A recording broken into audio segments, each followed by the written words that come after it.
Nous sommes Marché Express Bureautique MEB en cycle.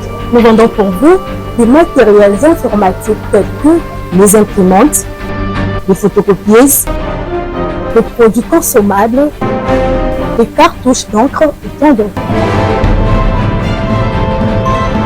Ici chez nous, nous avons une expertise de plus de 20 ans dans les domaines d'impression et de fourniture de consommables informatiques. Pour tous vos achats en ligne, tapez www.congotonner.com.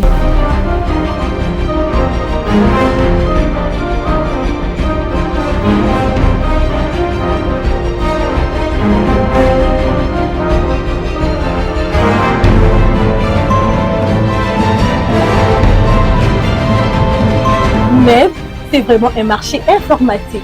Commandez aujourd'hui, réceptionné dans 24 heures, stock disponible partout en République démocratique du Congo.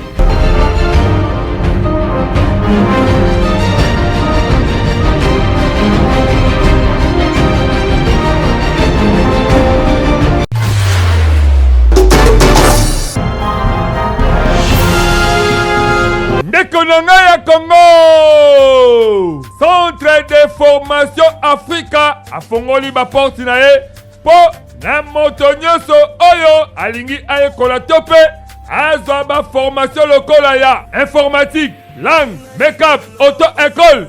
Yebake Congo ya lobi esengeli oyekola métier na Centre de formation Africa okozwa masolo informatique mobimba pe Okokoma, informaticien professionnel paix et à talent. Nous avons un centre de formation Africa. Nous avons ici des connaissances où balingi basa la formation pour avoir toujours la formation pour la informatique, toujours la esthétique, toujours la make-up et toujours la langue.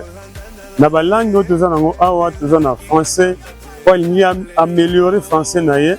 Donc à Koya nous avons la formation lokola anglais, nous avons na swahili, nous avons na espagnol. Les amalamu koyekola bakoto mususu pona ko bakisa un plus na vie. Et puis tout se base mingi na informatique. Informatique na mukolo lelo ezali avantage du fait que technologie est avancée. Donc ceux qui ont universitaire, peu importe le domaine où vous avez mais ceux qui ont école informatique, vous allez le net sur Tanité. Pour le Kosobango, adresse ezali Semoko. Yebake, Bazali Bongo, na commune à Limité, 7e rue industrielle, numéro 16. Référence auditorat militaire ou Université Africa. Contact Kaka dans le centre de formation Africa. Au Kosobango, Mobimba Po, Bazali Wana Kitoko, Batako Zelayo. Na maboko ya kofongwama na centre de formation Africa congolais nyonso akomi utile na société na centre de formation Africa biso nyonso tolobi mati eza bongo wow!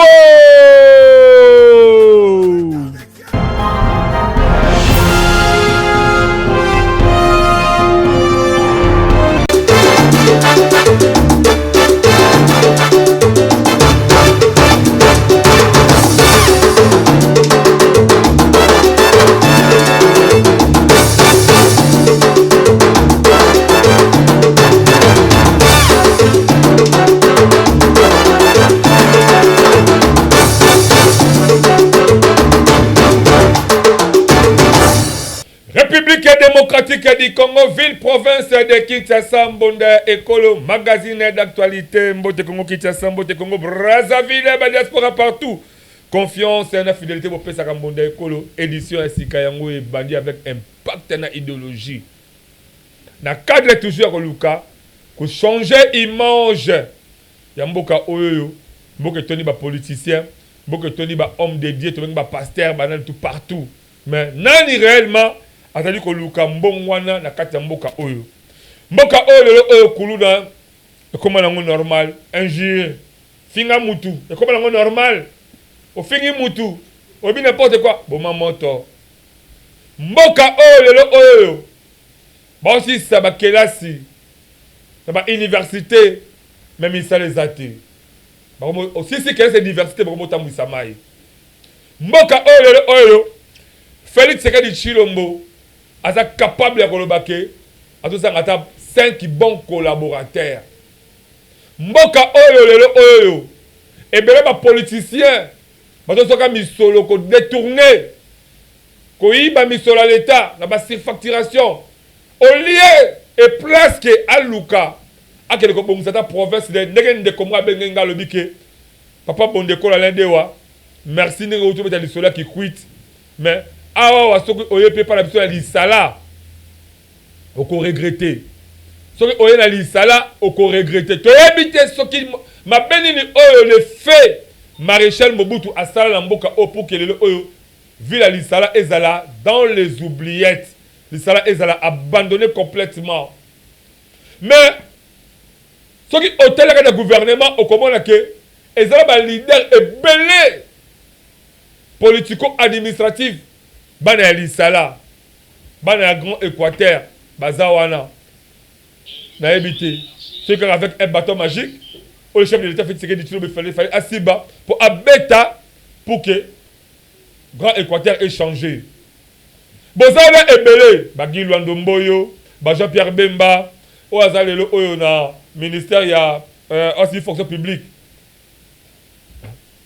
Bazala ebele, mais bozo kantate que l'isala ya bino, ezia ko kufa na ebité. Beaucoup ça gâte Tshisekedi, beaucoup ça n'a pas fait Tshisekedi, beaucoup ça n'a pas de bon message parce que comme habitude d'abino. Bon ça la baja le propose en bon l'abino mais vu la lisala kuna ezia kufa. Ya la beta kambo dans la bague la chef de l'état. Yeba ke mingi o baza pene na yo. Baza ba jalelo liste. Mingi baza pene na yo. Ce sont des margoulins, ce sont des grands voleurs. Moi na kuluna akoyi baga mutu moko sac na ye na téléphone na ye. Basila ni kala mutu wana. Mais un politicien a zoyi bane république mobimba. Mboka prophète Sani Raphaël Alaver. Mboka prophète Simon Kimbangu. Mboka Patrice Emery Lumumba. Voilà.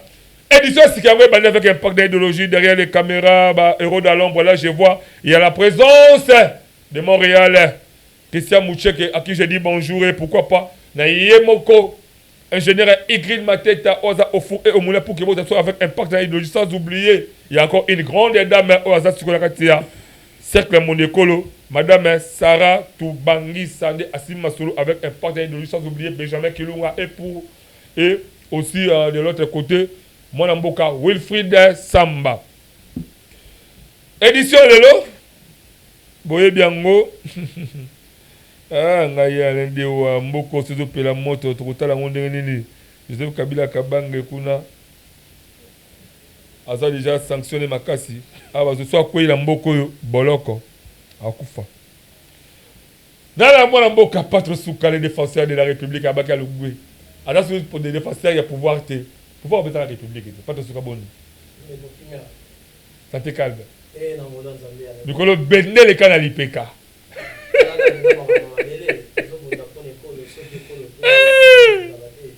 alors après le wakula que wazale na côté déjà quand tu vas récupérer Goma félicitations nazo regretter bande kolanga ya boke balaba intox beaucoup plus Rwanda a beaucoup plus basé na ba communication numérique Rwanda a beaucoup plus basé na ba lokuta la repère comme information là on va le français belé oh koutou nanga boye attention confiez-vous pour le bonheur de la République démocratique du Congo boye baké FRDC nde bazali batu bazo bunda pour la mboka oyo ba wazale de ba patriote baza ko accompagner bango FRDC aza puissant la force armée est puissante pour atteindre l'objectif qu'il faut récupérer, même pas à ta centimètre, il y a qualité. Voilà, on a confirmé. Bientôt, on va y moi, je Didier Yekele, l'homme fort, depuis longtemps, de la bonne santé pour Bob Sangabou. Ouais, qui met en mon amboka dewa, mbote na yo, mbote na co-débatteur na ngai, puis na balandignon sur bazolanda biso, partout bazali, et puis main sur le cœur, j'ai sali tous nos compatriotes qui tombent sous le coup de l'ennemi dans l'est du pays, en tout cas de cœur avec vous, quand bien même que vous êtes abandonné par ce régime en place, au-delà de tous les bruits qui brossent là, mais nous sommes de cœur avec vous. Merci beaucoup. Voilà. Ah, si vous avez la main tendue du chef de l'État Félix Tshisekedi Tshilombo au niveau à Bruxelles, il a essayé un peu d'expliquer ça devant Bande Kobazake Belé, diaspora, à l'Axibango, pourquoi attendre maintenant pour que Kagame Azwa, à côté d'un navire, eux, qu'on permette que Félix Tshisekedi Tshilombo, la Kagame Baza, Bangomi Balé, seul acteur, eux, pour permettre que Kimia et qu'on a parti Estamboka, selon réflexion, il y a moins de Félix Tshisekedi Tshilombo, c'est ainsi que attendre demain, et aussi, qui aussi, occasion pour naïe, il y a quoi là qui ça, bah, Bande Kobazake bah, international, bah force, bah, les ressources libanda, international, bah, bah, libanda, le cola, bah, États-Unis, bah, Union européenne, bah, comment est-ce que RDC est allé agresser et que l'auteur est allé bongo Paul Kagame à tête de Bossoya, bah, diaspora, la mboka fait ce que dit Tshilombo. Et puis, tu as là, aussitôt, mais quand on va au côté d'abord, le dossier où Italie, gestion ville à Kinshasa, avant de compter vraiment, dans ma cam où Italie a maintenant le chef d'État Tshilombo, parce que par là, tu as Mamoto, au côté de la macam où Italie. Réunion, Topé, Bosangisi, Sangala qui hors de Jésus, Kabila Kabang et sauvons les Congo. Même idéologie, il y a Coutinho Fernando, Jésus Kabila Kotake Bolo, comme à Betiaro sauver le Congo. C'est que Coutinho Fernando a raison ou à tort. Est-ce que Zali Kobomba Congolais ou sauver les Congolais? Parce qu'aujourd'hui, Joseph Kabila Kabang a Zali accusé comme patron AFC, patron M23, mais lui, il va sauver le Congo. Congo n'a pas sauvé. Congo a battu la partie Est, un Moka. Ou bien Congo, il y a des questions, il y a des questions, il y a des éditions à l'élo. Oui, de l'autre côté, tout le monde a agréé la crime, la criminalité sur les quatre surtout le braquage, la carte de vie pour faire ça. Tout le monde a commenté est-ce qu'on une Porsche, tu es évité sur la Zaïka Yemoko, tu es évité. Mais c'est que, tout le monde dans les réseaux sociaux, partout, jusqu'à là, c'est honorer une Porsche, à Zaïka Yemoko, à côté de la carte, banque wana pour le reluka kozwabi solo. Pourquoi tu éviter? Mais ce qui est important, il faudrait au moins que justice en beaucoup attaque cette story azaki accompagner la bateau. Mais de toute façon, il y a aussi droit de l'homme, il faut pas qu'on dénonce le comportement là. Il y a force de l'ordre des bakangaki, batuki bolumbu, en tout cas c'est ça mal monté. Il fallait quand même combattre la bonne moto. Mais de l'autre côté, Toyoki que yemoko de amitika ki bongo pour que le coiffeur de l'ordre ba comme un peu na moko banga ko simbaye yebo amitika ki to yo ki ango zali deux versions to yebi que ya solo e koye bana. Alors de l'autre côté tout ça ko peut ça aussi to présenter ba sincère condoléances et pas ya maman oya tiki biso lelo oyo to yebi kazaki enseignante ba kasi tiki biso lelo sur la bonne moité à ça il fait parcours moko malamu par rapport à enseignant et a PC quand même goût moko boy na EP1, là c'est EP1 EP2, EP2, il y a Yolo Sud. Donc il y a peut-être Goumoko Bodela sur la bonne moitié. Maman, en tout cas, maman Elombe, en tout cas, Molima Kolonzambe, Kolonzambe, Alkamba Molima, et puis Manakime, Azali, parmi les enseignants, c'est quand même un mot, mais c'est vraiment une pédagogue. Voilà. Tout le monde n'a pas trop souka, je crois. Pas trop souka, tout le monde quelques minutes. Tout a quand même gestion à ville professeur Kinshasa. Avant de compter la Makambo Italie. Je sais que c'est quand même primordial. Tout le monde a commencé que Daniel Bumba a outil qu'on soit capable. Quand on est souminois à Salaki, à l'Ongolio, na poste tel, na ministère tel, activité ministère tel. Alors, ministère activité ministère tel. Est-ce que Batouanda ou Yazo Chanjaka, le ministère au Basalaka, Bazaki capable, Bazaki compétent de représenter un récit pas quinois avant que il y a ça changement là-bas ou et ça quand la carte Congo Mobimba ou bien qui ça ba image à malheureux pour représenter qui ça pour que ça et c'est vrai que c'est Zalika Bango parce que tout le monde donc après exemple Thierry Sitenge a échoué dans le niveau intérieur à faire coutumier il y a ville professeur Kinshasa Dieu va tirer l'éducation alors de l'autre côté l'éducation qu'on est Jano Kano il peut a échoué qui là je suis clair a échoué parce que même sur le Kinshasa le habilité Zalité pour que l'éducation de la Kinshasa eux bâtir dans le ministère intérieur ni les autres salabongo comme manque il y a batterie au sein de Sikawana ou ezali kaka kefi confiant il y a parti au pouvoir IDPS tout pays union sacrée. Merci Ndeko Alain Dewa en tout cas na sepeli ningo poser question na ngana yebisaka yo mais des fois que na zalakate soki moto o ya uti na kati ya famille politique na ngai aza ko sala malamu te na lobaki aza ko sala malamu vraiment na lobaki aza ko sala malamu te po ayeba ko bongisa asala selon vision ya tata mokonzi kolo en tout cas wana na pesi vraiment longonia pour Daniel Bumba na yeko comprendre que même tant on a tout kakaye wana na lobela kaye ayoka kande message o na pesaka parce que tamulayi na lobaka na bato baimboka ke Daniel Bumba za incompétent aza inconscient bato balbaki non pas tonsuka comment yo koko benga gouverner est conscient aza incompétent lelo yemoko a comprendre que oui pas tonsuka daka na raison o alobaka ke Daniel Bumba banda abanda amiye bagate aza gouverner pour azalaki ata na cabinet te lelo yo kozwa conscience abi asala moi cabinet mais loko auto regretter parce que gouvernement oyo asali na yelo côté tandis que le même gouvernement oyo ememi un échec ye azongisi bango pona kolakisa ke Daniel Bumba ti lelo aza kokoka ville Kinshasa te. En tout cas wana tokolo bango clair Daniel Bumba pona nga il faut a démissionner aye kozwa kaka bato babane kotia makelele na kati assemblée provinciale yende abendi bango po bakema na kimia lelo tomoni ke akorompo même na ba député provinciaux na biso na koyebisa ba imboka ba député ya ville ya Kinshasa ba yokisi biso soni parce que zalaki prévu ba bengisi le 16 mais ba bengisi était dossier na balalisa ngo poni ni apesi bango kaniaka. En tout cas population ya Kinshasa bosala ki loko te na ba député o nyonso topesa ki maboko baza ba député o balingi ville ya Kinshasa te. En tout cas ndeko na biso Daniel Bumba ti lelo naza koyeba te toloba nini mokola lelo komona alekisi ba mituka moko soi-disant asomi mituka neza pona ko o Kisasa za kobonga mais da banda siloga ya Kisasa za kobonga nzoka ne Kisasa za kokufa soki tata mokonzi ekolo te na gouvernement central oyo baza kotia ba moyen pona kobongisa banzela pona kosala banzela Daniel Bumba ti lelo ye moko pona ville ya Kinshasa nanu basala tanzela moko te.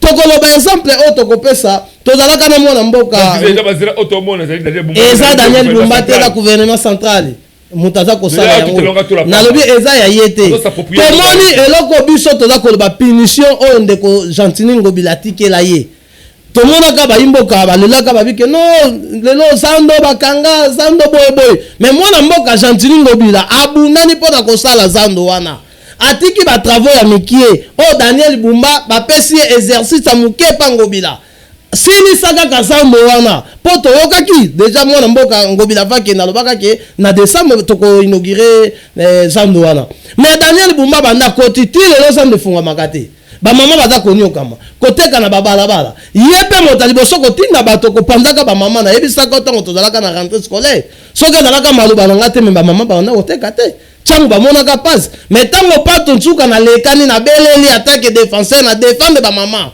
ayoki soni atiki bango mais loko nini eza kozanga po afungola zando oyo Ngobila tikele tilele funga makate banda koyebisanga soki moto azo kokoka kofungola zando te o déjà moninga silisaki ba travaux etikalaka ya mokie ese moto wana kokoka kosala banzela ruta mokali na yebisa ruta mokali tilelo solution zwa makate tilelo solution zwa makate ndeko Levi soki azwaki na ye libabe ezalaki kaka mpona ndeko Ngobila mais na soni wana tali ke non soki lelo Levi alongwe bakokizenga bakoloba ni tika na corrompre ba député akeko corrompre ba député. En tout cas naza koloba ngo vraiment vérité na lobi elong mais ba député ya ville ya Kinshasa bayokisi biso soni population ville ya Kinshasa boye bango bozala na ba député te ba député provincial ville ya Kinshasa bayokisi biso soni lelo naza kopesa félicitation na bandeko na biso Congo central tala ndenge batalaki bamoni ke ensemble provinciale eza kotambola malamu te balongoli président lelo bachange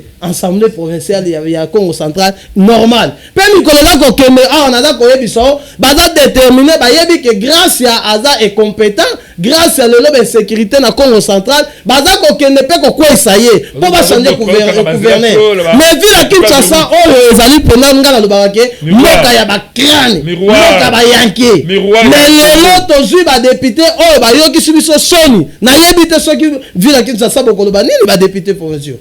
En tout cas na kosenga même na oyo baza bana mboka ya solo peuple congolais député provinciaux nyonso akozonga oyo azalaki na maluku oyo azalaki na Kinkole azalaki soki na ville ya Kinshasa bobenga na bango mpo baza kolinga ville ya Kinshasa te komo baza kolinga kolongola Daniel Bumba te bakotaki mpona kaniaka na bango oyo nga naza koloba ke Daniel Bumba ti lelo asali eloko moko te nga naza kosenga ke Daniel Bumba il faut démissionner soki adémissionné te ville ya Kinshasa ekozala pasi mpo tata mokonzi ekolo na gouvernement central bakonioka kaka akobimisaka mosolo oyo Daniel Bumba mosolo ye aza koliaka mosolo mituka oyo alekisi mokolo lelo mpo tondimake mituka eza mpo na Kinshasa eza kobonga nayoka na semaine oyo toza kokota chaque commune bazwa de mituka mais soki mituka bacommune bakozwa mituka te c'est-à-dire eza mituka oyo azwi yango mpo ekende komema makala na bakongo ekende komema makala na bateke en tout cas Daniel Bumba mpo na ti sikoyo incompétent foinfe oyo nga naza kobenga inconscient mpo na gouvernement na ye baacteur ya gouvernement non gouvernement na ye eloko ya kochange eza wana te parce que timakina nayebisa yo soki tozwi kobanda de bonhomme ti komona aéroport leka na butu soko komona nzela éclairage public ezalaka lisusu te ngobila tiaka yango ezalaka lisusu te bana na biso ezalaka soki tokomi na décembre limete wana ozomona kitoko lelo nakoyebiso limete omonaka 6e ri 5e place nyonso wana oza komona nona éclairage eza makambo sinakinda ye motu falandela yango bebiloko nyonso ya technique moto oyo aza kokoka te atali ke place ye moko afanda na masina courant ezalaka ata kimi nalobi ya kimi me nayebi sio ke eza na bato oyo bapreparaki te bakoti place wana bayebaka te bakoti yango nga naza kosenga ke fo kolongola bango kotia bato ya malamu meme na niveau ya parti naza kosenga meme na secrétaire général Augustin Kabuya il faut que totia bato ya malamu bato baza kokoka te fo tolongola bango tokotia bato malamu mpo toza na bato mayele ebele komona lokola lelo soki bazwi moto lokola soki natangi komo bakolobaki oyo nga natindaki toza bato ebele bazali badepute oyo basalaka toza mpe na babourgmestre basalaka kutu koleka gouverneur toza na badepute badiabanza baza wana akoki kosala en tout cas soki bamoni moye te tozongisa ebonga tozongisa yango meme epai mwana mboka Gentili Ngobila lokola projet nesilaki te tozongisa ye acontinue projet ne esilisa yango voilà République démocratique du Congo UNPS basengi bazongisa Gentili Ngobila mbaka parce que basali constat c'est comme si Daniel Bumba foin donc mais foot roté bakutu ezala bongo te parce que Daniel Bumba na habité ngamba mobali Daniel Bumba lokola mais qu'est-ce qui fait que vous êtes incapable de rechercher l'image à Kinshasa Daniel Bumba? Ah, n'avez pas moi Mboka Didier. Là, c'est depuis là. T'as la caméra voilà. Gestion à Kinshasa, vous avez dirigé dans Mboka Daniel Bumba. Généraliser surtout. N'a pas ministre à trop changaka, ce réaménagement, ce remaniement, tout est trop banni. Yo, la qualité na yo est que homme politique, homme intellectuel, homme de droit aussi. Homme de droit. Homme de droit. Voilà, dans un juriste. Dans un juriste. Ouais. C'est quoi que t'as là? Fonctionnement à Daniel Bumba. N'a habité dans 5 minutes. On a dit que ça là. Non, c'est quand j'ai des larmes aux yeux. Vous savez, à un moment donné, hein. Oui, le régime est monté à ma vie. T'as un endroit Toki. Non. Mon ami il est à Toki. Non, monté à ma vie. Mais régime monté. Il y a un Toki. Donc, si on dit que Moussa Lobiso va opposer en photo ça là, c'est ce que lui est en train de faire.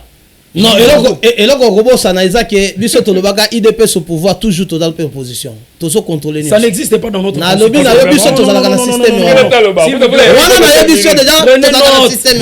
Moi je prenais note. Peut-être quand ça te qui dans la cuisine, Naza qu'on soutenir toujours Tata Mokonzo vision dans la normale. Est-ce que je peux parler? Oui, vous avez le temps. Non, non, le oti. Matcha Tchebandi. Non, biboué. C'est que le temps. Matcha Tchebandi. Je rappelle, nous avons mon machine à Siforko. Yo, mon machine à Siforko. Avant d'avoir cimetière. Ngaye. Kota ba bambou de chinois. Voisin il y a cimetière. Amona la chombo siko ngaye. Boteka ba kwa batu abali so toi là. Boteka ya bali. Ça on te na ba faux prix là. C'est crise de pouvoir yo là. Donc quand est-ce qu'on a une ça? Yaya Bena Donki étant du pouvoir, mais il devient opposant. Et puis il y aura un concept anticonstitutionnel, s'il vous plaît. Ça n'existe pas. Comment expliquer il viole même la loi portant statut de l'opposition. Article 1 et 2, il a violé. Namalobo Yaye, Abi qui souhaite la pouvoir en opposition. Ça n'existe pas, chers messieurs de l'état des droits. Doucement, apaisez-vous un peu. Mais un mot par patriotisme, c'est moi raison. Par patriotisme, c'est moi raison pour attaquer ma cambo. Mais na nenge ya vrai L'incompétence a un nom dans ce pays, c'est l'UDPS. N'allons pas par 4 chemins et ne passons pas non plus à le dos de la couillère pour te comprendre. Il y aura sur le corps pesant. Tant que bandi masolo et azando amunene. Je me rappelle, on dit bateau, culture, texte des alarate. Batang amibe kwa mbokati. Ils sont toujours dans les tralala et le bas professeur Njoli. Bon, bah, tralala. Tant que bandi masolo, on a un mariage à FCC Cash. Je signale que je suis compagnon de Joseph Kabila Kabangi. C'est ça. Et puis, je salue tous les leaders. Il y a parti, tout comme dans l'autorité morale, il y a moti, na tout chapeau ba na bino sika bozali. Vive Nairobi. Nairobi et Bangisa. Siko awa, to comme sujet ça, il y a Nairobi. On en parlera. OK. Le loi kombakage. Siko problème ezali yani. Ngobila tango azala na biso. Na FCC. Gouverneur élu na compte FCC PPRD. Azui ba marché à Rotonga, marché comment dire, ba contact pour Rotonga, marché central. Il y aura une solo. Bato na kindoki na bango. Qu'est-ce qu'ils ont fait? Ba boto lié autorité tutélaire wana. Ba kabele on a tata mokonza ekolo. C'est ça la genèse. Parce que ici, je ne parle pas des individus, je parle des institutions. Toza na gouverneur de la ville. Il y a un décret loi depuis 2002. Oyo, et ça là que naba zando minene naba hôpitaux généraux de référence. Il y a ma province et comme on a panage, il y a ma pouvoir provinciaux. Déjà. Et puis la loi portant la libre administration à ma province. Et ils ont consacré en haut.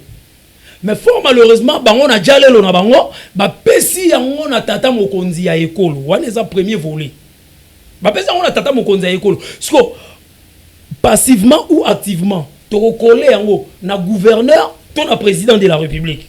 C'est une question qui se pose parce que nous parlons des institutions et de leur fonctionnement. Tolongo wana.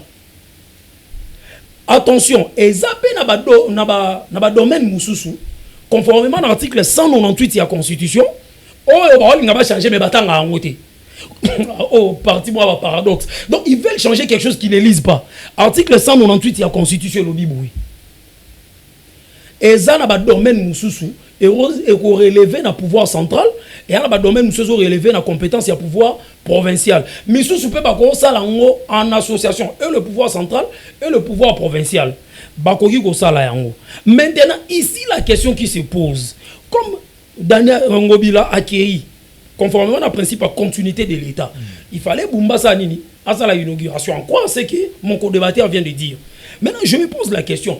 Djale Lonabango et l'accès qui est là actif ya tata mokonza ekolo. C'est un raisonnement scientifique. Actif ya tata mokonza nini ya ekolo. Si vous tozo ebate non lo baloko la muta opposition tel roi muta pouvoir mais je parle maintenant comme congolais comme quinois. Voilà. Ce qui siko il faut to coller en en actif et en passif et vous allez chef de l'état toi vous allez gouverneur. J'insiste non lo bela kombo ba touté mais ba institution. C'est ça la loi. Si on a zomi tuna. Qu'est-ce que marque les alliés voilà. Il y a une équation. Oui, il y a vraiment une équation. Voilà. Quelque part, tozo ebate s'il faut encourager et s'il faut condamner. À qui est-ce qu'il faut jeter tout cela? Na président de la République ou au gouverneur de la ville? C'est vraiment une question qui se pose conformément à la loi. J'ai dit bien conformément à la loi, pas à la philosophie. S'il y aura des moyens, il y a qu'on rencontrer, tout va dans la carte à Mibeko. So ezate, ton dimara qui est koti. Tolongo wana, hypothèse à Mibale. Nous avons commencé dans le déjà. Remaniement. D'abord, nous avons signalé à nos téléspectateurs, le remaniement n'existe pas dans la constitution exatée. Pourquoi? Ici, nous sommes en droit constitutionnel et nous sommes aussi en droit administratif. Dans le droit constitutionnel, toujours squelette, il y a gouvernement central, l'article 78. Comment est-ce que le gouvernement est en fonction? Parce qu'il a toujours investi dans l'Assemblée. La province est copiée en haut. Soit même la loi sur la décentralisation, la libre administration de la province, et ça reconnu bongo. Et c'est mon avis sur votre lobana mibeko. Qu'est-ce qu'il y a? Awawa, le Kolabazaki investit dans l'Assemblée provinciale. Il n'y a que les députés provinciaux qui ont le pouvoir de défenestrer un membre du gouvernement. même le pouvoir central, chef de l'État a une compétence ou en a. Mais je crois qu'il pas le bec en clair. Oui, d'accord, rejoindre d'ailleurs, côté on a d'accord, parce que tu dois réfléchir. Et ça, tu es correct, il a attaqué même les députés provinciaux. Oui, il les avait attaqués. Les députés provinciaux n'ont rien fourni. Je suis d'accord avec lui. Sur ces points-là, il n'a pas tort. Maintenant, mon problème, c'est à quel niveau? Non, l'émission, elle est un peu pédagogique. Voilà. Il y a un qui, dans l'essence, il y a patriotisme, mais je lui donne raison. Mais dans la fonctionnalité à l'institution, parfois, il y a un problème. Oui, dans l'économisé, il y a un problème. Il y a un caractère pédagogique dans l'émission. Un jour, nous sommes appelés aussi à devenir. Il y a sa compétence, il peut être là. Moi aussi, je suis compétent, mais je peux être là. Pourquoi pas? Alors, là, vous attaquez directement Bumba, pourquoi pas? Non, pourquoi pas? Non, je ne m'attaque pas à Bumba. Non, là, vous disiez que non, il y a compétent. Asa compétent, oui. Dans les perspectives d'avenir, Tokoki peut Rosala, na place, il y a les bateaux Belenga, il est compétent. C'est un bagarreur dans le plateau. Bon, Kabouya. Non, Kabouya CG à partir. On dit que chef d'État ou des AIT. Malgré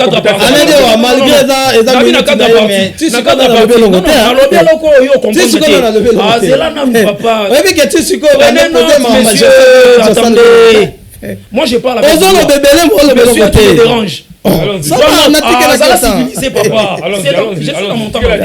Je sais faire ce que tu fais. Parlez. Allons-y. Ce n'a pas dérangé monsieur Ebeba. Ok, merci. On n'est pas sous les bois délimité, s'il vous plaît, élevons les débats. Les téléspectateurs nous suivent par l'équipe sur Namaye, on comprend que je parle avec les lois. Yo lo bamutaka la ngana. Vous avez le temps. Na lo bana bilambo ba bengi loi. Pardon. Vous avez le temps. Juriste. Eza monde likolo. Kota mata niveau. Yoka siko problème ezali ezani. Na lobby ka la partie parce que muta gère ka partie au quotidien c'est le secrétaire général. Ça veut dire pas comment on a payé. C'est un bagarreur. Il est en train de se battre, non? C'est dans ce sens-là. C'était une parenthèse. S'il vous plaît. Ngai n'a souhaité yozala. Sopobo y tant pis. Mais de toutes les façons, awa imbroglio ezali. J'ai évoqué l'article 198 de la Constitution et j'ai évoqué la loi sur la libre administration de province et leur autonomie. Très bien. Je prends en témoin ces bases légales. Tolongwe wana. Remaniement dans la Constitution est athée. Je vais expliquer, mais sérieux, lui dit que je ne dis rien. Le remaniement dans la Constitution n'existe pas. Ça veut dire, en vertu de la théorie, on va bien un droit administratif, parallélisme des formes et des compétences, et Zolobani, autorité doit investir, ça veut dire, même réaménagement, même ce qui est remaniement dans la Constitution n'existe pas. Je conclue pour ces dossiers de la ville de Kinshasa en disant que, et à la théorie, on a droit à l'obara, nous l'homme criminel, nous la pouvons signaler. Ça veut dire, il n'y a pas de peine ni sanction tant que la loi n'a rien dit. Ce qui est loi et le bien le remonte, M. Bumba, Kanga Mounoko, Vandanier. Alors, Bumba, na sengi na yo, la mouka, tika no bapongyo la rawana, aux aviez na ngaya tongo na ebi, tono ben on a chambre na home big dan. Donc, et si vous allez sur la nangata ngoki kombo no yebi. Big Dan, mais mais je ne te reconnais plus na gestion en Kinshasa. Si le long na attendez dans la naraye na ba sur base de quoi? Là mon ami a raison. Ba député provinciaux wana ezaki sentiment ya parti, ne mutindi ba voter tout ezala ki nini apesa ki bango nini. On se comprend parce que na mon appel programme d'action malunga ça là j'aurais voulu à sa place batata Jekobea o ba combattre pour na yoka programme na CP là mais Daniel Bumba lokuta mabe parce que au moins dans le 21e siècle quand il faut élire quelqu'un n'élisez pas quelqu'un mais élisez qui le programme vision et je conclus définitivement là je serai d'accord avec lui pour les députés provinciaux yenanga to ba na masina lui il a pétro comment moi je suis assis Forco to ba na masina. Mais il y a toi Kinois surtout. Kinois peut-être dans Mbiaka nenga autour. Mais ce qui fait mal, d'autres choses dans la vacance parlementaire. Qui est-ce qu'on a vu de ces députés là faire un tour? N'a pas fief électoraux on a vu personne. Là, je me joins à lui, je joins ma voix à sa voix pour que tout ça la front commun, pour lutter contre l'imposteur rwanda, qu'ils ne viennent pas peuple Kinois. Bana Tchang, Bana Massina de partout où vous êtes. Boyo Kalola Kanabiso. Toi, tu as la télévision pour tout le baguette. Les députés, on a pas imposteur. D'ailleurs, on a fait dernière session. Et la session budgétaire. Donc, année aussi là, on va voter budget peut-être pour l'année prochaine. Alors, il y a 3 mois par mois. Il pour ça la soumis. Donc, qu'ils ne nous reviennent plus. Vacances parlementaires et autres aussi là. Parce que, au moment où le problème est allé, au moment député national, provincial ou sénateur. On a 2 missions où ils ont dévolu dans la Constitution, l'article 100 alinéa 1 en Constitution. Au-delà de ça, on a constaté en tant qu'intellectuel que à la 3e mission, ils allaient à restitution, ils ont collecté des données en termes de déshydratation au peuple. On n'a pas qui contrôler exécutif. Donc voilà, c'est un peu ça. Mais dans les vacances parlementaires, on a vu personne descendre. On a invité sur la quartier. Très bien. Chez moi, ils ne sont pas venus. Donc voilà, c'est un peu ça. Voilà, merci beaucoup. On a analyse ya Mwana Mboka Didier Yekel Léoz la carte opposition. Il peut bref sur le livre vraiment avec au condamné gestion Daniel Bumba a constaté qu'il y a vraiment les compétences de Mwana Mboka Pato Souka. Alors bah qui m'a d'abord voilà personne Mwana Mboka Pato Souka. Moi le bateau qui d'abord on va régibo sur éléments moko boy ba qui chose a besoin comme vraiment journaliste professionnel. Oui bah aussi ma caméra qui toko toko oui bah ça la montage vidéo qui toko qui même on a sorti de formation médias indépendants et c'est par là et ça possible dans 3 mois au comme professionnel des médias. C'est parti la régie. Voulez-vous apprendre et devenir journaliste? Les centres de formation médias indépendants procèdent au recrutement des nouveaux candidats pour une nouvelle session. Que vous soyez diplômé d'État, homme de Dieu, docteur ou que vous soyez, les centres de formation médias indépendants met à votre disposition les filières ci-après. Les journalistes, la prise de vue, le montage vidéo. N'hésitez pas de nous rejoindre car ici, la formation se donne avec les professionnels des médias. Chez nous, c'est de l'expérience et du professionnalisme. Nous sommes les centres de formation médias indépendants. Pour tout contact, appelez-nous au +243 83 053 97 27 ou au +243 89 81 81 097. Je répète, au +243 83 053 97 27 ou au +243 89 81 81 097. De retour sur ce plateau exceptionnel, le monde école, magazine d'actualité, Bilé Kouelengi. Ah, voilà la qui rapide de ce Pato Souka. Hollandi, la réflexion, il y a un déco. A Betio, Mamasa, c'est il y en a s'occuper, il y en a s'occuper, il Bikaka. Vous avez 2 minutes. Tout conclu par rapport à la gestion de Bumba. Est-ce que, quand tu as la Bumba, il y a d'abord, quand tu as la Bumba, puis quand tu as le gouvernement, bakino bakoyiko espérer n'est pas Daniel Bumba parce que ça dit moko outil dans ta famille la IDPS omoni eloko na koki koloba eza peut-être ndeko a comprendre kité soki ngai naza ko kondanaka Daniel Bumba parce que nazali na souci ya bilan ya chef de l'État tant que alobi eloko moko alobi que Daniel Bumba te il faut chef de l'État oui bilan na suka nango nyonso ekodala bilan ya chef de l'État mais à partager qui na bato nyonso lokola Daniel Bumba adam moto OP il faut contribuer na bilan chef de l'État c'est pour ça que attaquer pour akokisa yango ezate que ono chef de l'État azwaki marmazan boite attaquer garant de la nation gouvernement central et financer mbongo na gouvernement provincial pour basala musala oyo ya zandoana yango moni place naza ko condamner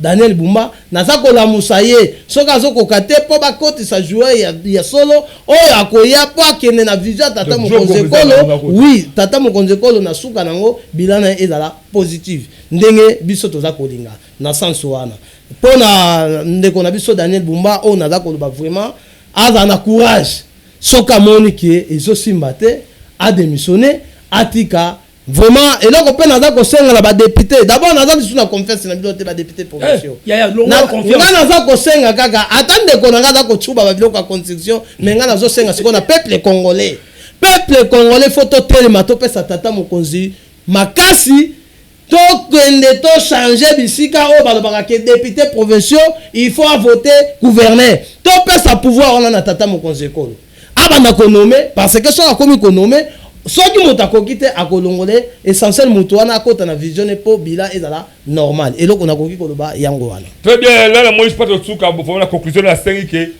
likambo ya ba gouverneur et fait au moins la pouvoir chef de l'État ba la nommer que ba député provinciaux ba nommera pas c'est comme si les ba député provinciaux ba allé ko voter ba pour na choix plus aux alliés il y a vision chef de l'État.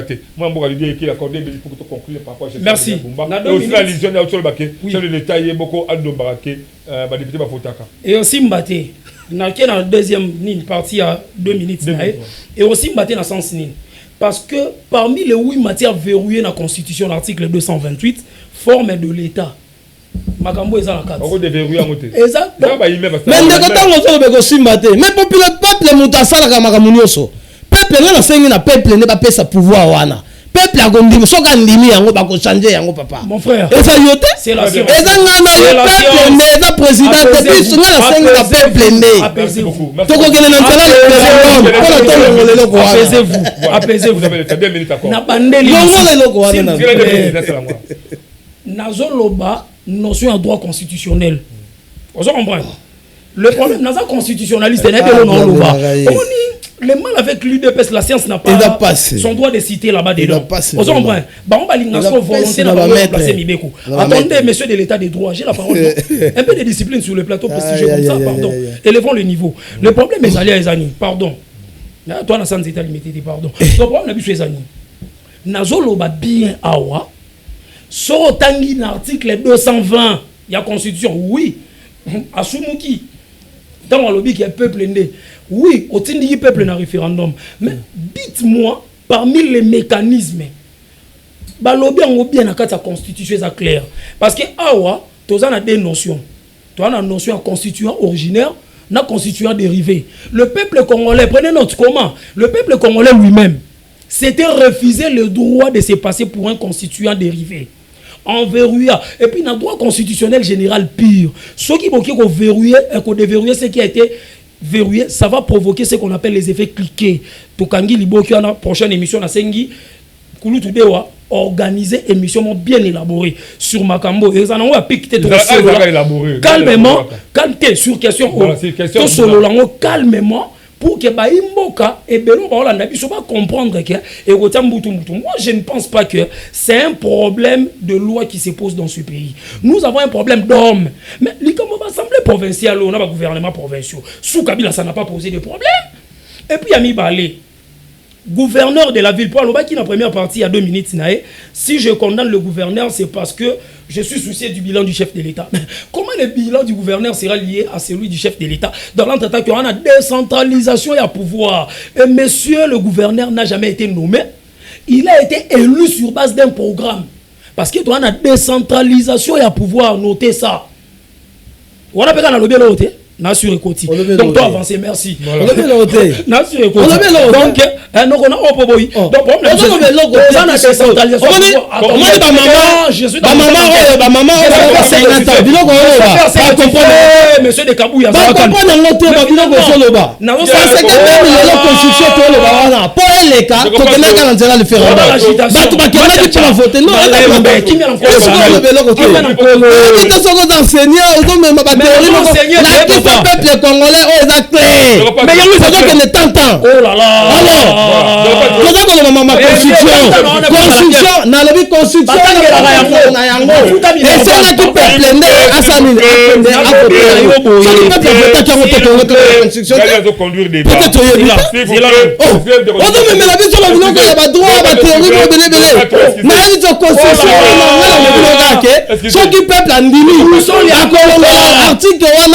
pas pouvoir pas t'attendre dans ce cas. Ne pas trop, s'il vous plaît. De revenir, s'il vous plaît. Là, il a conduit le débat. On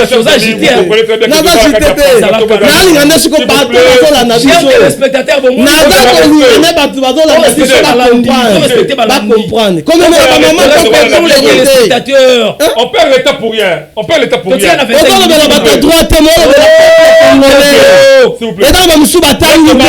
Il faut pas comprendre. Il en fout l'émission.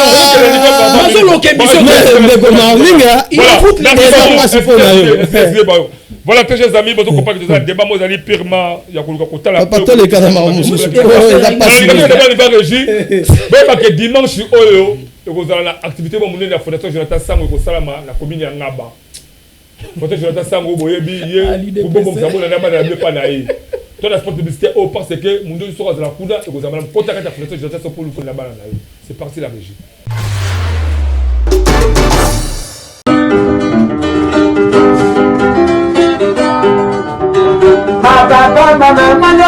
Mwana ya Congo yo mutu oyo ozana nuna pongi lamuka oyo kambonda oyo le pasteur Jonathan Sangu aza kobeta po na kosunga ba mabota ebele particulièrement awa na ville province ya Kinshasa. À travers Fondation Jonathan Sangu eza possible obongisa bonne année ya libota na yo na ba cotisation journalière ya ba 500 francs 1000 francs pe mata selon bozwi na yo. Okoki pe kode famille solo po ofutaka muke soki ozali membre la kati ya Fondation Jonathan Sangu. Le président de la Fondation, le pasteur Jonathan Sangu, autrement dit, Motema Pembe, aza toujours ko continuer ba œuvre sociale na ye denge kaka amesano. Yakoeba eza que le 26 octobre 2025 et kozala bongo implantation ya comité local la commune ya Ngaba. Boyeba ke déjà à partir à 13h ngingo na avenue Kibunda numéro 8 référence à Remopulu sur route université. Population et kozala wana po bazwa idéologie ya Fondation Jonathan Sangu. Na qualité na ye ya mosali ya Nzambe akobana na exhortation pe akopesa idéologie ya Fondation po Ngaba Mobimba bakota na masolo avec impact na idéologie. Et bongo le 21 décembre amame wanande ekozala sombele suka bisanga po ba veuve, ba orphelin, ba membre na batu ebele bako bénéficier ba bonne année ya mabota na bango denge kaka amesala kosala chaque mvula. Na Fondation Jonathan Sangu ndeko ya Congo yeba ke social et peuple congolais est commis assuré. Biso mbonda ekolo tofulie kaka bokako swa pe tobetisi kaka mbonda. Epa Jonathan Sangu mosala ebale FM ezala na kati ya Fondation Jonathan Sangu mama. Voilà, merci beaucoup na elema kitoko ya le président Jonathan Sangu Mobali Makasa Osa Misala qui tourne la ville pour mettre Kinshasa beaucoup et pourquoi pas la République démocratique du Congo. Voilà beaucoup l'idée que le mot de ça qui peut les mains pour tout le monde. On a 30 secondes. Oui. Directement. J'insiste. Oui, j'éclaire directement dans 30 secondes. Je vais économiser mes secondes. Condamner Nayo Bumba aux droit en tant que démocrate, en tant que peuple, c'est normal. C'est ton droit le plus légitime. Mais raison ça ne cadre pas de la Constitution. Même quand il dit que c'est le peuple qui avait voté. Mais il y avait d'abord un projet. Avant qu'il y ait un référendum, on ça un projet. Parce qu'il y a eu deux c'est l'ignorance qui bat son plein. Donc, tu avances. Si tu comprends mes amis, peuple attend un projet de loi constitutionnelle avant qu'il y ait un référendum. Bon, c'est une insulte à mon peuple. Banamboka to kutani na mutu moko ya bokonzo alangwe miliki ya pouvoir zo finga bino amoni bino boyebe lokote alobi ke bino boyebi constitution ti. Donc tozo comprendre nzo kana na 2015 na janvier bobimaka na balabala pona ko barrer route na projet de loi électorale au article 8 na viola la constitution. Bino boye ba rapeka constitution te à l'époque le lopé lisusu ba fingi bino epande ko pacho alobi ya bino boye constitution alors qu'avant bo ke na référendum botanga na mu projet de loi. Est-ce que kilo ya makambo bato ba luba ba e bango? Très bien. Après na simabi na lobelo te.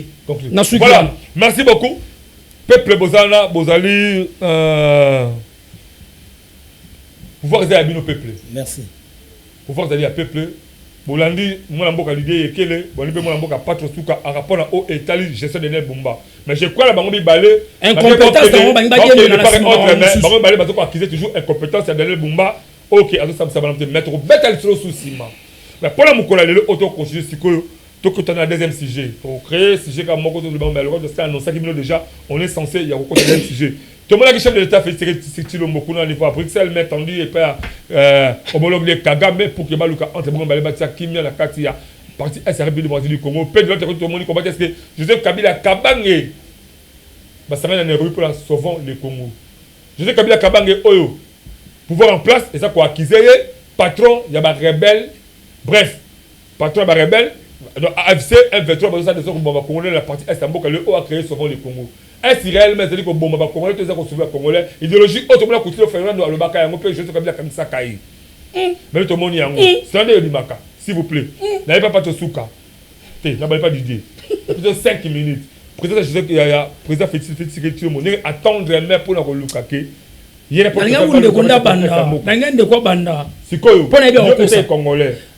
Nangi to tikana nous parti pris. Comment Joseph Kabila Kabange ne ba tuko sanga na partie est ya mboka. Peut-être aussi comme mona comment est-ce que ba bazali la carte ya ba dossier wana bazongi awa mususu beko kanga bango ko simba bona pouvoir en place. La paix au ventre. Dans 5 minutes on me kako balayer ce tout. No banda. Ayi ya banda. Nyonso cha na oza prêt.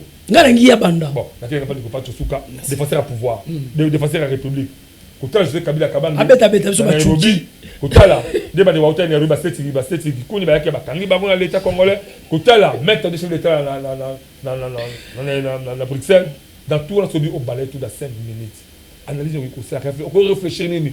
Réfléchir nous convaincre le peuple chinois, ba congolais en général, ba que président chef d'état na Bruxelles est pour la paix ou pas pour la paix. Et pourtant Joseph Kabila Kabange na Nairobi est pour la paix ou non pour la paix.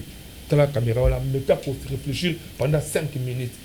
Merci na baimboka o baza ko landa toujours naza o ya bino défenseur ya République o naza ko défendre Congo na biso o toza ko défendre ba valeur République elle est en opposition au pouvoir. Na tongo lelo en tout cas eza ko sala soni naza ko kende na réponse na question là et dans soni comment na mutaye na courage aza ko ya à défendre Joseph Kabila na yebité sur le congolais toi aza vraiment congolais te tata mokonzi ekolo tango akeye epai na alobi na discours na ye non na discours to na oyo alobi na baimboka na Bruxelles atalisi bango ke lelo soki mboka na biso toza toujours kobunda to toza konyokama ezali Paul Kagame oyo atalisa depuis kala aza kotalisa mokili mobimba oyo depuis Joseph Kabila azalaka na bokonzi guerre ezalaka ya ba M23 mokolo moko te tomona Joseph Kabila atelema akize Rwanda abana kolobaka M23 mais tata mokonzi ekolo Félix Tshisekedi Tshilombo aye kotalisa mokili mobimba ke c'est Paul Kagame yende motaza kotina ba troupe na ye ya Rwanda baya ko agresser Congo. Nyonso wana eza po nini parce que tomonaka musée oyo akenaka kosenga loboko à l'époque ya kochasser régime ya Mobutu asengaka maboko na Rwanda. Rwanda nde ayaka kosoutenir ye asoutenir ye akimisi Mobutu tango bafandi musée atali atake mwana mboka solo a comprendre que bato na yena bango awa baye po bazwa mabele ya mboka na biso. Paul Kagame aza convié azala mokonzi ya Congo na Rwanda. Nous attendons que non moto il faut tokata alliance abengani ba soda wana azongisi ba Rwandais abengani bango baye ko sala muza kufi tango muza kufi baye ko Joseph Kabila koti na pouvoir Paul Kagame abengi ayebise siko komine moment o yango yondo za ya biso lokola bengana ki bandeko na yo zwa bandeko no nyonso tomoni ba ubewa tomoni ba o nyonso badaki ki ba rebelle abengi bango bazongi na kata mboka o mboko ekomi diriger na ba Rwandais motalo baki yango te 18 ans donc moko etamboli na ba Rwandais pendant 18 ans on était ba Rwandais tosali ba marche to bundani pona kokwisa Joseph Kabila toye kokwisa na maponami tango tokwisa na maponami pona ya kanisa ki ke ndenge na longwe na kozonga après 6 mois Félix a kozala lisusu te mais nzambe lokola zali Félix aza vrai congolais Paul Kagame tale eloko oyo Joseph Kabila kozala pasi 6 mois bakoki te babi il faut siko kobengana po Félix alakisi mokili mobimake nga naza likolo ya Congo ngane moto na ponaka la minute oyo aza na posa kobengana biso yo sale fort po biso tozalaka na kata mboka oyo Yawoni Joseph Kabila a formé le sous ba M23 na ye aza ko travailler na bango. Joseph Kabila aza mwana musala ya Paul Kagame. Tata mokonzi ko la lobaki ke na kosolola na ba pantete. Na kosolola na maître na bango. Yango moni fara yebisi Paul Kagame koyoka sonité ozande konanga. To bongisa zo ba troupe armée na yo ba bimana mboka na ngai tati kala kimia eza na moto mosusu te na koki kosola na bango. Alobaki eloko mabete atalisaki bato pe alobaki ke eloko na ye koloba soki solution zwami te to lobi ndenge mosusu ngape na kozwa mezi ndenge mosusu lelo toza komona force armée na biso ndenge bana kobunda na maloba o tata mokonzi ko la lobaki lelo tokomi kobunda alakisi mokini mobima ezali nde Paul Kagame siko yo koyebisa ngai eloko nini tata mokonzi alobi ya mabe makambo ya Nairobi Joseph Kabila eza azui kaka bato nyonso baza na ba problème na justice congolais ba o baza condamné ba ke ko sangana bango nyonso lisanga wana po ba yebi ke tokonyata makolo awa te soki tonyati makolo awa bakokanga biso to sangana biso nyonso lokola ye azali coordonnateur oyo Paul Kagame atia azui ma ba travailleur na nyonso azalaki na bango na PPRD basali réunion wana biso toza ko benga ngo zéro eza ko sala eloko moko te za ne fe moko te lokola bango bakanisi ke pouvoir ya mboka na biso ekozonga na ba Rwandais tata mokonzi ekola binyet ekozonga na maboka ba Rwandais te yango za koloba peuple congolais to pesa maboka pa tata mokonzi ekolo oyo ayekola kisa lelo ke mabele ya Congo fetika le ba Congomani mais komona moto soki aye na plateau awa pona ko défendre Joseph Kabila na koloba za moto mboko te aza moto mabe pendant 18 ans Joseph Kabila bomi bato pe ake koloba na bato na yeke non Félix Tshisekedi asa dictateur oyo yo oboma bato lelo soko ke na permanence na biso ya limité okomona milingi ezalaka bato bazika bato bakufa barosi bakufa ligue de jeunes na biso PPRD yebisanga bato oyo nini oyo IDPS banda Félix azui pouvoir bato nini atumbi bato nini abomi atangilanga bango mais Joseph Kabila tozala ba souvenir mabe oyo tonyokama oh bato bazwa masasi bana na biso depuis Félix akota bayebi kutu couleur ya gaz bayebi yango te mais biso toyebi violet toyebi ba rose toyebi ba couleur nyonso non osa koyelo de la biso de Kabila continue ala baka sauver le Congo oboyaka ye lelo yo lobi ke sauver le Congo ozana kindoki toni Joseph Kabila biloko aza ko sala za théâtre eza théâtre aza ko kanisa ke tata mokonzi ekolo akomema bango na dialogue pona kobenga bango to négocier poto kotisa lisusu ba M23 na kata mboko zéro peuple congolais aza déterminé toza ko soutenir tata mokonzi ekolo suka nango mboka na biso tokozwa mabele na biso tokobenga na banguna tokosala dialogue ya ba Kongomani pona kozwa solution pona kokanga betandi na biso nyonso. Un jour, après Félix Tshisekedi, mon a sous pouvoir, pouvoir ils sont toujours Yaba Congolais. Très bien. Voilà. Merci beaucoup. Je crois. Na apprécié ngai moko tant au pato suka au soloba. Na apprécié tant na yo. Na moi vraiment de Didier a dérangé tant na oté. Merci. Vous savez analyse mo kitoko.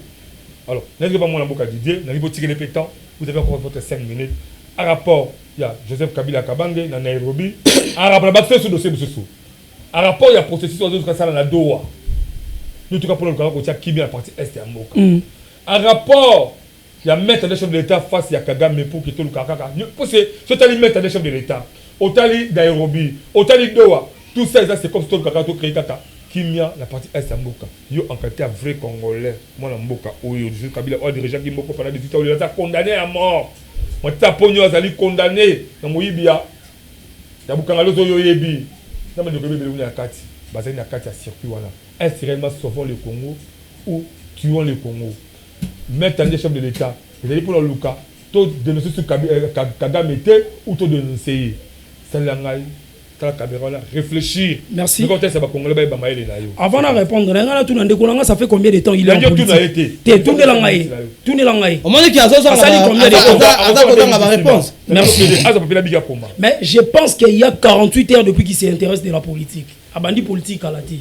Je te rappelle vers les années Mobutu, Ngunza Karliban condamné à mort, Etienne Tshisekedi a condamné à RTBF. Au talaba image wana. Apparemment notre ami habite encore la planète Mercure. Azaï na mokilité, zonga na mokili place tout ça. Deuxième, il me fait rire, il connaît même pas l'histoire politique du Congo, mais c'est un politicien. C'est honteux pour.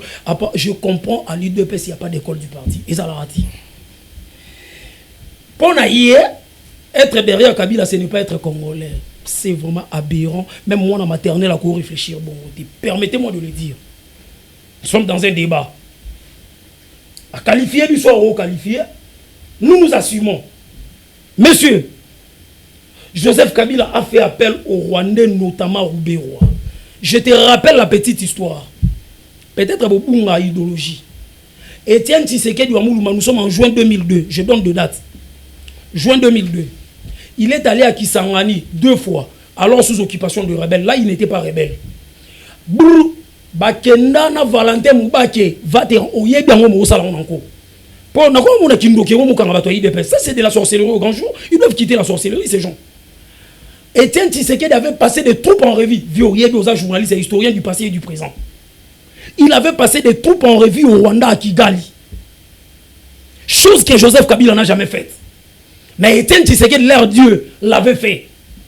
Là, c'était normal parce que c'est eux. D'autres, c'est bon quand c'est eux qui font les choses et c'est mauvais quand c'est les autres. Messieurs, aujourd'hui, tu as la malchance de me rencontrer. Il ne faut pas dire des choses comme ça. Ça nous diminue, ça nous rabaisse. Comment il y a une histoire en Bokati? Etienne Tshisekedi, comme na Rwanda, après accord de cascade, après, Tangu Santiti 1 et Indi 5 minutes mouké 5 minutes mouké Tangu Santiti 1 et Indi Etienne Tshisekedi na ben transigeance na ba caprice on yefi ya Piberta bando lingasika alors ba ngasko sonia libali ba bemba na Kabila ba benani ba ken hôtel mona matadi ba signer un accord qu'on appelle accord de cascade oye bien mo lui mécontent ndake ndaki kuna ba sali mouvement ba bengi ASD Alliance pour la sauvegarde du dialogue nda memela biso RCD awa Roubé wa secrétaire général à mouvement nommé par Etienne Tshisekedi. Aïe dans le ça qui nous qui n'a platoire. Il y a on a pas dit envoûté mission pour dit mangate. On se comprend. Donc j'aimerais que tout le monde me suive même à la République sous le bois délimité bon là na maramo. Le kuta ba to l'équipe tongi vi na bango na le kuta. Bango UDPSO, usine potentielle de fabrication des nationalités pour les autres. Ils ont on a dans Kindoki. Nandimi, yo satana. On a dans la Kindoki. Usine de fabrication de nationalités pour les autres. Je ne t'avais pas dérangé, je prenais note. On dit culture, n'a pas Kabili cette. Nous on écrit, tu me déranges, non? Osons l'autre émission. Osons voter émission. Les lots, nous avons délivré Mili Mouna. Osons en vrai. Donc apparemment, comment on peut être politicien sans pour autant maîtriser l'histoire politique du Congo? Il y a Loukela Batataïko, pardon. Non, on peut être na bagan. Non, mais t'es capable. Moi, je vais côté question na yo. ASD, ASDG sous là. L'histoire a pour but de connaître les passés, comprendre le présent. Et ça, t'as tu mets voilà, éducation. Protégez-moi. Protégez-moi. Il va tout na 5e duel. Prochainement, tout ça les missions sur ma yango ka sujet mo souhaité. Merci so on anda kutenguté. Na zo ka madame na pala otala. Yoka. Souvenir na Joseph Kabila yoza nango. Tshisekedi na pouvoir résider à souvenir à Kabila. Donc problème les amis. Chilombo na pouvoir résider à souvenir à Kabila. Donc OK. Ah tu déranges l'émission monsieur s'il vous plaît. Alors à travers un mouvement qu'on appelle l'ASD, Alliance pour la sauvegarde du dialogue. Il a nommé Roubé roi, ne cherchant même pas à savoir quel type d'armée qui était derrière lui. Est-ce que bateau, Bazangi qui nous quitté par hasard? Et puis il se passe pour des années alors que ce sont des diables en personne. Bateau, il dépasse. Bah, mais même ils passent dans le cabaret au Bapé. Et puis je tourne la page. Moi il y a 18 ans. Je ne les panthères. Token à Bruxelles. Est-ce qu'au Congo, sous ces régimes, nous pouvons nous bomber la torse de dire que nous avons le prestige des institutions? Avec leur régime de pacotille ici. Régime on a régime politique nini ben institution fonctionnaire ndeni ba yabi na bango te tata mokonza ke kolela bon ezaka bango ba jaleliste ndi ba obeta maboko ni lokwana tata mokonza ekola leleli muninga na mobali ya lo bo na beta ke exemple on va monsieur banda to la momina jomo boye na beta ke ba pic na musika to kuta nsko na manifestation on ah ya wa danger na tikala ofinga na ngote bilo bato balobaka na ngolo kuta. C'est ce que le président a fait en Bruxelles. Président Kagame, je paraphrase le président de la République. Le président Kagame, je vous rappelle que je n'ai jamais affiché une attitude belliqueuse à votre égard, ni à votre peuple. C'est pourquoi je vous demande de pouvoir donner l'ordre au M23 et AFC que votre pays soutient. Aux autres, un caractère versatile. Namaloba ya tata mokonzi. Ne bande ya marambo. Et Zalara Liboso c'est Kagame partout il passait. Kagame. Après un moment donné comme Kabila. Et l'on Kabila zongi sous Kagame na Bruxelles. Maloba ya tata mokonzi yangate. Yangate. Ya kanga parti nyo sommet parti on a kanga ité na rappelé. Je n'ai jamais et puis à qui pas Congola diaspora ta qui sait que dina bino bon ça na biso donc beaucoup comme d'abord na bino biso muso to bando se soumettre arrêtez avec vos conneries c'est pas la démocratie attention c'est pas la démocratie l'histoire politique en tête à l'époque tu déranges j'ai été tabassé Fatih Beto merci j'ai été tabassé merci Fatih Beto tika makelele en tout cas tika makelele papa en tout cas nazo ko rejoindre Lelo, Fatih Beto. Donc le problème est démocratie pénale. C'est bien. Le problème ici c'est quoi? Le peuple comprend déjà entre nous deux il y a la différence énorme. Donc pour mes amis, nous c'est le level bango kuna bisakana. Mayoto. Donc pour mes amis que Azoloba na rosola ba pantenti. Mais monsieur, Kabila le patron de l'AFC, tes régimes nabino et un régime à Mayoto. Kabila le patron de l'AFC. Mais bon, Kabila a condamné illégalement, je dis bien illégalement à mort. Voilà, on attaque justice. Et bon, ça dit, n'attaquez moi. Pour ça, c'est homme de droit. Oui, n'attaquez moi. N'a pris ça la débat, n'a pas juriste et tout, il y a eu de peste. Même Tata Tshisekedi, tu vois, c'est il y a eu des peste. Je sais de quoi je parle. Il y a Congo. On a le Congo. Parce que les juges ont qui m'a dit Kabila est Congo. T'as la mauvaise éducation, il y a eu de peste. Il y a eu des bêtes qui sont tout. Il y a comment il y a mais pas n'a pas il y a des pestes. Yoga. On a d'autres Congo. On a eu des pestes, on a raté. Ça va d'autres Congo. Voilà un ignorant. Au sentir hein. Le problème c'est un ignorant. Donc pour que tu sois les amis. Mais il me dérange de récupérer ma minute. Démocratie est bon. Le problème est Aliawa. Dans Solana va prendre Kabila patron M23. Nous réfléchissons froidement. Mais boni na mesa ya doa, bozana pas na misala ya Kabila, mais Kabila a beau ça la condamnation de façade. Na benga ngwata ndenge. Comment est-ce que vous comprenez? Et d'ailleurs pour son information, il n'est pas informé. Doa a mis petit pause. Na évité sur les actes définitifs. Ce pesant momentané ça je ne sais pas na makambo. Aleli lisusu na Bruxelles. Tout en condamnant pas il y a message en condamné ka batu. Il y a ça na faute cité. Oh président on a combien déjà na 2, ce qui combien on a combien de points à comment on a pas s'il ça makambo. Tout l'anda qui monte. Mais na évité se retira pour la nuit. Vraiment pélissimo tu après na simabimi ça peur pompier. Vena biswana, vena so tomata na moi mbit. Na fikini. Tomata na moi mendegeluta, tomata na ve. Ya kinoa ya tongo to melana mirinda na Pepsi. Mais vena biso to yebi ko le kuna bango. Il y a ça une responsabilité ka batu mususu. Est-ce que vous vous rendez compte? Na évité pourquoi il s'est retiré. Yo évité pourquoi Tata Labino s'est retiré. Vraiment pourquoi Laurent soit se retira? Pour boza ba versatile. Boza sans position na ba démarche na bino. Bokei kuna boyo sola na Luanda dans l'entretien bokei sous na doa. Yangonde le salaire qui Angola s'est retiré. So yébité, je te rafraîchis la mémoire. J'attends être contredit avec des éléments probants. Babylone a mis notre message en Yokana to Lembian. Et je conclue définitivement. Je conclue définitivement. Alobi Nabiso, Nairobi Kuna Kabila, à Sangana Batunyoso Bazala condamné. Théophile même n'a jamais été en justice. Pour la dossier. Cette Kikouni, Azana justice na dossier. Donc il nous faut José Makila, Azaki poursuivi na dossier. Babaza Tale Belewana. Bazaï poursuivi dans le dossier. À part Matata Mponyo, bon condamné sur base d'une doctrine et non d'une loi. Encore que toi dans matière pénale, bon ça juriste était épargné. Vous comprenez? Mais aussi sous procès Kabila, fois donc Tina Kwani Tina. À part Batumi Baloana, tu peux me citer encore une autre personne? Oh Yebi, Azala qui condamné la justice. Voilà encore un menteur. Et puis, alors Bibilon, il y a le côté que non attend Kabila, messieurs. Émission 200 de cloche. Et Salama na RTNC sous Joseph Kabila, où on invitait l'opposition, la majorité de la société civile. Une émission présentée et animée par Ludo Balekela et Nancy Odia, la dame à cravate. Bino Boyena pouvoir émission en Koufoua, na RTNC. Joseph Kabila, démocrate, a mené par réforme démocratique avec des institutions d'appui à la démocratie. Oh yo, monsieur, on parle de quoi? Abraham Lincoln, j'ai fini. Abraham Lincoln avait dit, la démocratie c'est le pouvoir au peuple par le peuple pour le peuple. Et le meilleur thermomètre et baromètre pour mesurer démocratie, c'est les élections, messieurs. Vous pouvez me regarder en face. Oye bisanga combo ya président ou ça élection démocratique pour la première fois. Namboko. Et il faut une définition d'élection démocratique, on va vous répondre. C'est ça le problème, messieurs. Voilà. Donc un peu d'humilité. Voilà. Très bien, moi très bien. Voilà. Donc comme vraiment la souka édition, c'est vraiment mission.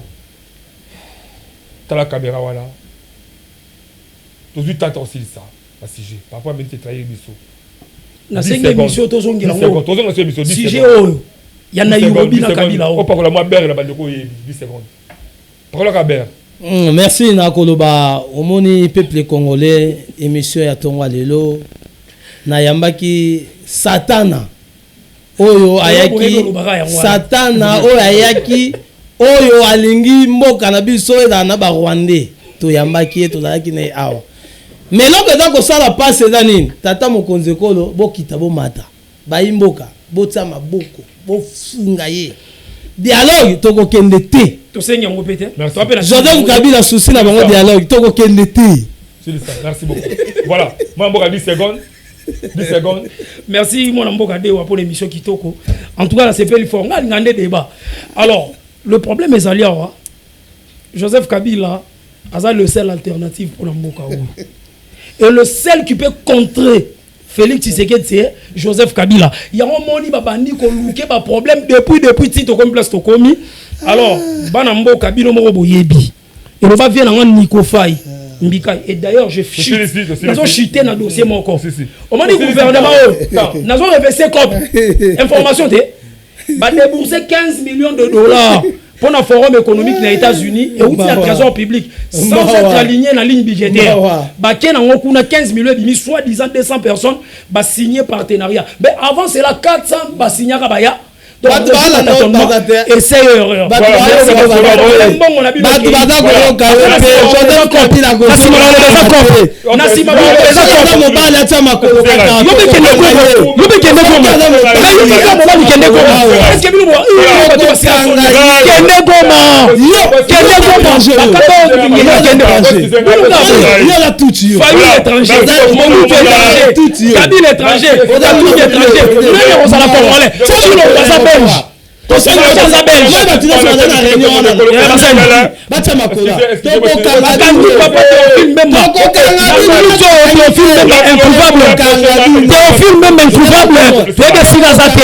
Papa Batu Bokangi ebeteka ale dewa kaka mwana mama ale dewa kaka mwana mama ale dewa kaka mwana papa ale beta moda